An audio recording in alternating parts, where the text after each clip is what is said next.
Morning all. Okay, so this is very quickly. It's oh god, it's a single leg raise.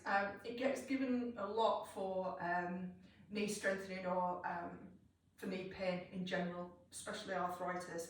But it's one of those exercises that's given out just here, go and lift your leg up without any kind of focus on the detail. So that's what we're going to do. We're going to focus on the detail. So you're going to lie yourself down. I'm just going to use a block under my head, towel, pillow, whatever, just something to give you some support in your neck. You don't need to be completely flat for this. So, easy bit, lying down on the floor. So I'm going to be working my right leg so that you can see. So I'm going to bring my feet and knees together in the middle, and then I'm going to straighten out my right leg. But my foot, on my left foot is touching my right calf, so my feet and knee are still touching. So essentially what I'm going to be doing is sliding my right leg up my left shin, so they're touching in the middle. So to start with, I want you to turn your thigh out. So it's not just the foot that I've let go out, I've turned my thigh bone out in the hip socket to start with, and then I'm going to pull my toes back towards me quite strongly. So I'm always pushing out with the heel. So then I want you to tuck your tailbone under, like you're flattening out your lower back. So you pressing your lower back into the floor, and I'm just getting my hands out of the way so you can see that. And then you slowly raise the leg up. And depending on your strength on this inner part of your leg here, you may or may not feel that strongly. That's fine, right? So lift and lower. And this is just to give you an idea of what that feels like with your lower back pressed into the mat. Now you actually want to do this exercise in a neutral spine. So what that means is there should be a feeling of lightness under your lower back, because you should have a curve in the lower back, and your buttocks obviously will create that space as well. So if that's a flattening out and I've rolled my pelvis towards me, I want to roll my pelvis the other way so I create a little bit of space under my lower back. And you can even put your fingertips under there, so my fingertips are kind of underneath my lower back in the space, but just at my waistband. So just where my buttocks are, kind of top of my buttocks are heavy into the floor. So you can then feel when you start to lift the leg, it should now feel much heavier and much harder to get the leg up, just till the knees are level. You don't need to go beyond that. And what you don't want to feel is your pelvis tipping onto your fingertips. Now, if you've got this right, your positioning right, this should feel now actually really quite hard.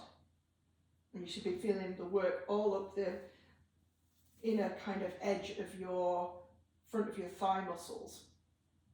So heel, pushing out with the heel. So I'm reaching the leg away from me and not letting my pelvis tip. Because you can either use the muscles of the leg to lift the leg, or if I just hover here for a moment, see what happens when I tilt my pelvis. My leg lifts. Now that's me not using the muscles of my leg, that's me just using the tipping of my pelvis. So it defeats the object of what you're trying to do. There's another cheat, so if we swap sides, so again, bend the knees, so that both knees and feet are together, then stretch out the opposite leg, the left leg. We'll turn it out at the thigh bone again, pull the toes back. Little space under the lower back, use your fingers to see if you're actually cheating or not. And then start to lift and lower. So the other cheat is to really press down into the opposite foot. So the more you press into the opposite foot, the easier it is to lift the opposite leg. So I want you to almost feel like you're lifting it off the floor. You're not going to lift it off the floor, but it's going to be the lightest foot possible.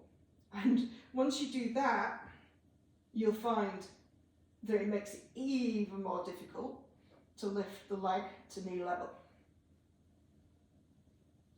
Like I say, if you've got rid of all the cheats being sort of tilting, tipping, or otherwise coming out of neutral with the pelvis, pressing down heavily into the opposite foot. Once you've got rid of those cheats, 4 or 5 of these should be enough. And you might actually find that when you do it right, that you can only get sort of halfway up before you start to really experience how strong this exercise actually is and should be.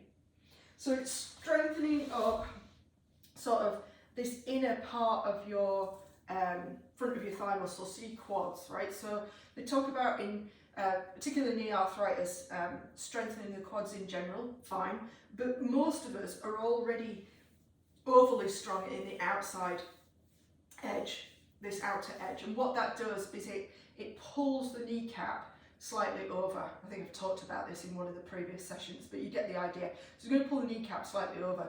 So this exercise is designed to strengthen the other side, if you like, to balance out where the kneecap is. And if you find that exercise quite hard, you know, you want to use your pelvis, or you want to press down heavily with the other foot, then you know that you've got that imbalance, or potentially got that imbalance, that you're stronger down the outside edge and less strong down the inner part of the quads. So it's a brilliant exercise.